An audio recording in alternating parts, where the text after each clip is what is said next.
अस्सलाम वालेकुम dear students. आज का जो हमारा लेक्चर है वो है अजारादारी, जिसको हम मोनोपोली भी कहते हैं। अजारादारी मार्केट की ऐसी सिचुएशंस को हम कहते हैं जिसमें पूरी मार्केट के अंदर एक सिंगल फर्म जो होती है वो पूरी सनत को जो होती है वो कंट्रोल कर रही होती है, शय की कीमत को भी और शय की पैदावार को भी। अजारादारी को हम मोनोपोली भी कहते हैं। ये मार्केट की ऐसी सिचुएशंस का नाम होता है जिसमें पूरी मार्केट को एक सिंगल फर्म जो होती है वो कंट्रोल कर रही होती है, पूरी की पूरी सनत को भी। और इस फर्म का जो होता है वो कंट्रोल होता है शय की कीमत के ऊपर भी और शय की पैदावार के ऊपर भी जो होता है।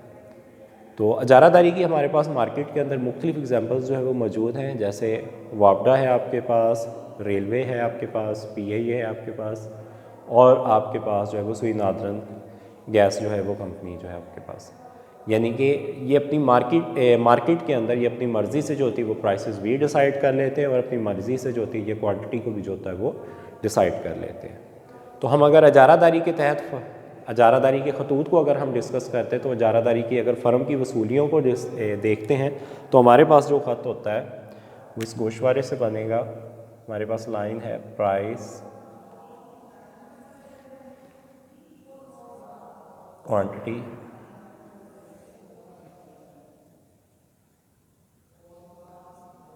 टोटल रेवेन्यू, और उसके बाद है एवरेज रेवेन्यू,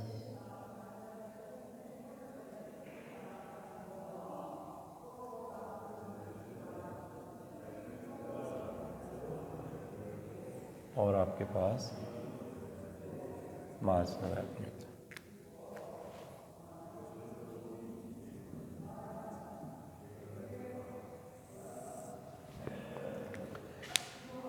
अजारादारी के अंदर मुकम्मल मुकाबले के अंदर ये होता है कि मार्केट के अंदर फ़र्म की जो प्राइसेस होती है वो एक जैसी होती है, जबकि अजारादारी के अंदर होती है मार्केट के अंदर मुख्तलिफ इसकी प्राइसेस होती हैं। सपोज़ करें हम अगर प्राइस लेते हैं 10, 8 और 6, हमारे पास आउटपुट है 1, 2 और 3 है।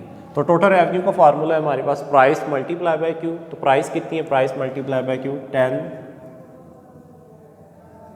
और ये हो गया 8 मल्टीप्लाई बाय 2, और ये हो गया 6 मल्टीप्लाई बाय 3, 18 बन गया आपके पास। और जबकि एवरेज रेवेन्यू जो है वो आपके पास क्या है? 10 ओवर क्वांटिटी क्या है 1, 16 ओवर 2, तो ये बन गया 8, 18 ओवर 3, तो ये बन गया आपके पास 6। जबकि मार्जिनल रेवेन्यू क्या है आपके पास? टोटल रेवेन्यू में जो चेंज होता है तो कितना हो गया 10, नेक्स्ट कितना हो रहा है चेंज 6 का, और फिर उसके बाद चेंज हो रहा है इसमें 2 का। तो ये थी आपके पास अजारादारी के तहत फ़र्म की वसूलियाँ। इसमें टोटल रेवेन्यू भी हो गया, एवरेज रेवेन्यू भी हो गया, और मार्जिनल रेवेन्यू भी जो था वो काउंट हो गया।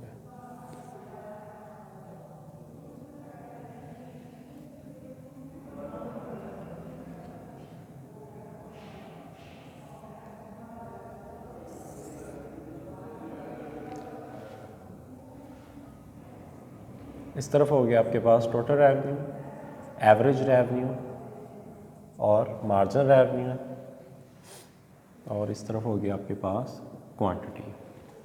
अब टोटल रेवेन्यू आपका मैक्सिमम जो है वो कहाँ तक है? 18 तक है, और मिनिमम आपके पास जो डाटा है वो 6 है आपके पास, और 2 है आपके पास। अगर 2 का सीक्वेंस अगर हम चलाते हैं 2, 4, 6, 8, 10, 12, 14,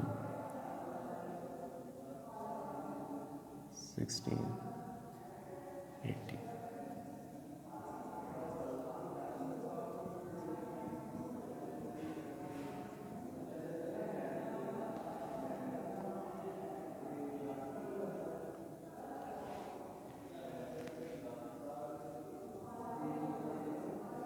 ठीक है, आपके पास 1, 2, 3 हो गया आपके पास। तो सबसे पहले आउटपुट के साथ आप बनाएंगे टोटल रेवेन्यू को। तो फर्स्ट पेयर आपके पास बन रहा है 1 पर 10,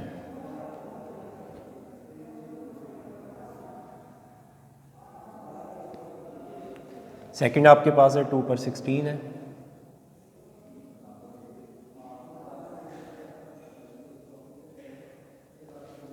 और थर्ड पर है आपके पास 3 पर 80।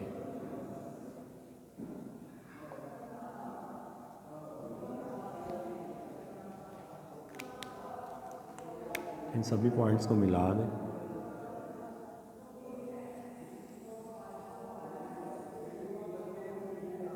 तो ये बन गया टोटल रेवेन्यू। उसके बाद AR के साथ बना लें इसकी डायग्राम। 1 पर क्या है 10, 1 पर 10, 2 पर 8 है आपके पास, और 3 पर जो है वो 6 है।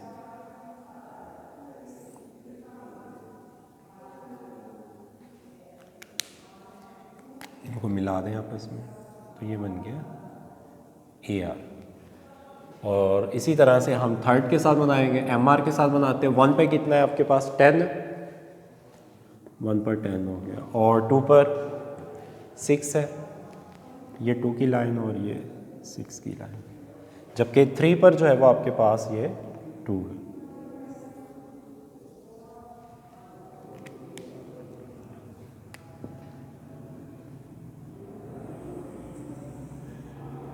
तो ये बन गया आपके पास MR बन गया।